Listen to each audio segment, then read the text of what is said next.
নিশুতি রাতের ডাক। চারিদিক শুনশান, শুধু ঝিঝি পোকার একঘেয়ে ডাক আর মাঝে মাঝে দু একটা শেয়ালের হাঁক। গ্রামের নাম জয়পুর, তবে সে গ্রামের নামের মধ্যে কোনো জয় বা শান্তি ছিল না, অন্তত আমার জন্য তো নয়।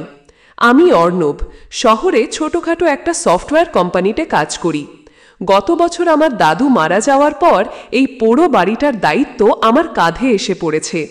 বাবা মা বহু আগেই গত হয়েছেন, তাই পৈতৃক ভিটে আঁকড়ে থাকার এক অলিখিত বাধ্যবাধকতা ছিল।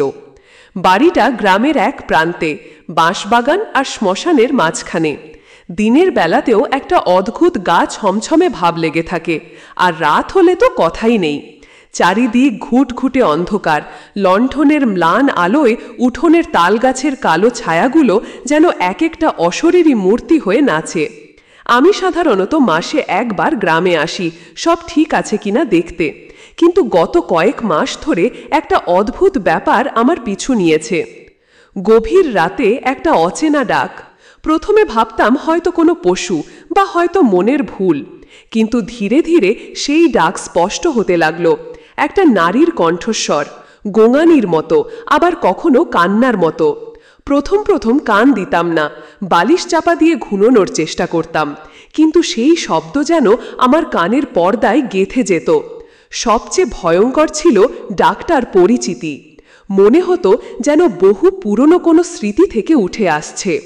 গত পরশু রাতে ব্যাপারটা চরমে পৌঁছালো। প্রায় 2টা হবে, ঘুম আসছিল না।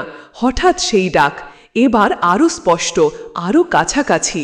মনে হলো যেন আমার জানালার বাইরে থেকেই আসছে। একটা গভীর দীর্ঘশ্বাস, তারপর একটা অস্ফুট ডাক, অর্ণব আয়। আমার বুকের ভেতরটা ধড়ফড় করে উঠল। কে ডাকছে আমাকে? এই গভীর রাতে আমার নাম ধরে কে ডাকবে?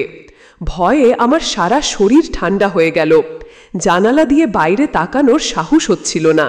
চোখের সামনে ভেসে উঠছিল ছোটবেলার অনেক ভূতের গল্প, যা গ্রামের বুড়ো বুড়িরা বলতো। শেষমেশ সাহস করে ধীরে ধীরে বিছানা ছেড়ে উঠলাম। আমার হাত পা কাঁপছিল। টর্চটা নিয়ে জানালার দিকে এগোলাম। কাঁচের ফাঁক দিয়ে বাইরেটা দেখতে চেষ্টা করলাম। বাঁশবাগানের ঘন অন্ধকার ভেদ করে কিছুই দেখা যাচ্ছিল না, কিন্তু সেই ডাক আবার এলো, এবার যেন আরও স্পষ্ট, আরও কাতর। অর্ণব, বড্ড কষ্ট, আয়। আমার হাত থেকে টর্চটা পড়ে গেল। এবার স্পষ্ট শুনলাম পায়ের আওয়াজ, খুব ধীর, টেনে টেনে হাঁটার মতো। শ্মশানের দিক থেকে শব্দটা আসছিল, যেন কেউ কষ্ট করে হেঁটে আসছে আমার বাড়ির দিকে। আমি দৌড়ে ঘরের দরজা বন্ধ করে দিলাম, ভেতরের ছিটকিনিটাও ভালোভাবে টেনে দিলাম। শ্বাস নিতে কষ্ট হচ্ছিল। আমার মনে হচ্ছিল যেন আমার পেছনেই দাঁড়িয়ে আছে কেউ। একটা ঠান্ডা বাতাস আমার চারপাশে পাক খাচ্ছিল। সকাল হলো, পাখির কিচিরমিচির আর সূর্যের আলোয় একটু সাহস পেলাম, কিন্তু রাতের ভয়ের রেশ আমার শরীরে তখনও লেগেছিল। আমি ঠিক করলাম আজই গ্রামের সবচেয়ে বয়স্ক মানুষ জগাদার কাছে যাব। জগাদা গ্রামের সব ইতিহাস আর লোককথা জানেন। জগাদার কাছে গিয়ে সবটা বললাম। জগাদা মন দিয়ে শুনলেন, তারপর একটা দীর্ঘশ্বাস ফেলে বললেন, বাবা অর্ণব, তুই তো বলিসনি আগে, এ তো বড় খারাপ লক্ষণ। জগাদা বললেন, আজ থেকে প্রায় 50 বছর আগে এই গ্রামেই এক ভয়াবহ ঘটনা ঘটেছিল। গ্রামের এক মেয়ে, নাম ছিল মাধবী, সে তার ভালোবাসার মানুষকে না পেয়ে আত্মহত্যা করেছিল। সে নিজের গলায় দড়ি দিয়েছিল এই বাড়িতেই, ঠিক তোর দাদুর ঘরের পাশের ঘরটায়, যে ঘরটা এখন তালা মারা। আমার শরীর হিম হয়ে গেল। দাদুর পাশের ঘর, যেটা আমি সবসময় তালা মারা দেখতাম, আমি কোনোদিন ওদিকে যাইনি। দাদুও বলতেন ওটা নাকি ঠাকুর ঘর, সবসময় বন্ধ রাখাই ভালো। জগাদা আরও বললেন, মাধবী নাকি মারা যাওয়ার আগে প্রতিজ্ঞা করেছিল সে তার প্রিয় মানুষটাকে কোনোদিন ভুলবে না, এবং মৃত্যুর পরও সে তার অপেক্ষায় থাকবে। মাধবীর ভালোবাসার মানুষটির নামও ছিল অর্ণব। আমার মাথার ভেতর সব যেন গুলিয়ে যাচ্ছিল। এ কি অদ্ভুত সমাপতন! আমার নাম অর্ণব, আর মাধবীর ভালোবাসার মানুষটির নামও অর্ণব ছিল। জগাদা বললেন, অনেক সময় আত্মা নাকি তাদের প্রিয়জনের নাম ধরেই ডাকে। আর যদি সেই নামে অন্য কেউ সাড়া দেয় তাহলে তারা তাকেই তাদের প্রিয়জন ভেবে বসে। জগাদা আমাকে কিছু মন্ত্র আর তাবিজে দিলেন আর বললেন প্রতি রাতে সেগুলো যেন ঘরের দরজায় বেঁধে রাখি। আমি দ্রুত বাড়ি ফিরলাম। আমার মাথা কাজ করছিল না। এই কি সেই পুরনো স্মৃতি যা আমি অনুভব করছিলাম? সেই মাধবীই কি আমাকে ডাকছে তার ভালোবাসার মানুষটিকে ফিরে পাওয়ার আশায়? বাড়িতে পৌঁছে মন্ত্র আর তাবিজগুলো দরজায় বাঁধলাম। তারপর একটা অদ্ভুত কাজ করলাম। যে ঘরটা 50 বছর ধরে তালা মারা সেটার তালা ভাঙলাম। ভেতরে ঢুকতেই একটা পুরনো বদ্ধ গন্ধ নাকে এলো। ঘরের কোণে একটা পুরনো ভাঙা সিন্দুক ছিল। সিন্দুকটা খুলতেই একটা ধুলো মাখা পুটলি পেলাম। পুটলিটা খুলতেই একটা ছোট্ট মেয়ের ছবি আর একটা হাতের লেখা চিঠি পেলাম। চিঠিতে লেখা ছিল, প্রিয় অর্ণব, তুমি না এলে আমার জীবন বৃথা। এই জন্মে না হোক পরজন্মে তুমি আমার হবেই। চিঠিটা পড়ে আমার গা শিউরে উঠল। আমার নাম অর্ণব। ছবির মেয়েটার চোখ দুটো কেমন যেন বিষণ্ণ ছিল, কিন্তু তার মধ্যে একটা অদ্ভুত আকর্ষণ ছিল। আমি ছবিটা নিয়ে বেরোতে যাচ্ছিলাম, তখনই আমার পায়ের নিচে কিছু একটা পড়ল। নিচু হতেই দেখলাম একটা ছোট্ট রূপোর আংটি।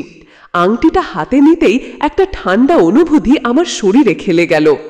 ঠিক তখনই আমার ঘরের কোণে আয়নার দিকে চোখ গেল। আয়নার ভেতর তাকিয়ে আমি যেন পাথর হয়ে গেলাম। আয়নার ভেতর আমার প্রতিবিম্বের ঠিক পেছনে একটা ছায়া মূর্তি, আবছা, অস্পষ্ট, কিন্তু তার চোখ দুটো ছিল হুবহু ছবির মেয়েটার মতো, গভীর বিষণ্ণতায় ভরা। ছায়া মূর্তিটা ধীরে ধীরে আমার দিকে হাত বাড়ালো আর তার ঠোঁট নড়তে শুরু করলো। কোনো শব্দ হচ্ছিল না, কিন্তু আমি যেন শুনতে পাচ্ছিলাম সেই পুরনো ডাক, অর্ণব আয়, তুই তো ফিরে এসেছিস। আমার হাত থেকে আংটিটা পড়ে গেল। আমি চিৎকার করতে চাইলাম, কিন্তু গলা দিয়ে কোনো শব্দ বেরোলো না। আমার চোখ দুটো বড় বড় হয়ে গেল, কারণ আয়নার ভেতরে ছায়ামূর্তিটা আরও স্পষ্ট হতে শুরু করলো। তার মুখটা ধীরে ধীরে আমার মুখের মতো হয়ে যাচ্ছিল। একই রকম চোখ, একই রকম বিষণ্ণ হাসি। আমি পেছন ফিরতে পারছিলাম না। আমার শরীর যেন অসাড় হয়ে গিয়েছিল। আয়নার ভেতর থেকে সেই মুখটা আমার দিকে তাকিয়ে রইল। সেই রাতে আমি আর এক মুহূর্ত ওই বাড়িতে থাকতে পারিনি। প্রাণপণে ছুটেছি গ্রামের বাইরে, কোনোভাবে বেঁচে ফিরতে পারলেই যেন বাঁচি। কিন্তু সেই রাতের পর থেকে যখনই আমি কোনো আয়নার সামনে দাঁড়াই, নিজের প্রতিবিম্বের পেছনে একটা আবছা ছায়া দেখতে পাই। সেই মাধবীর বিষণ্ণ চোখ, যা আমাকে আজও ডাকছে। আর সেই আংটিটা, সেটার কথা মনে পড়লেই আমার বুক কেঁপে ওঠে, কারণ আমি এখন জানি সেই আংটি ছিল মাধবীর। আর সেই রাতের পর থেকে আমার বাম হাতের অনামিকায় সেই আংটির ছাপটা যেন স্থায়ী হয়ে গেছে, যা কোনোদিন মুছে যায় না। আমি কি আসলেই মাধবীর সেই অর্ণব, নাকি মাধবীর আত্মা আমাকেই তার অর্ণব ভেবে বসেছে, আর এই জন্ম মৃত্যুর আবর্তে আমি তার ভালোবাসার এক নতুন শিকার?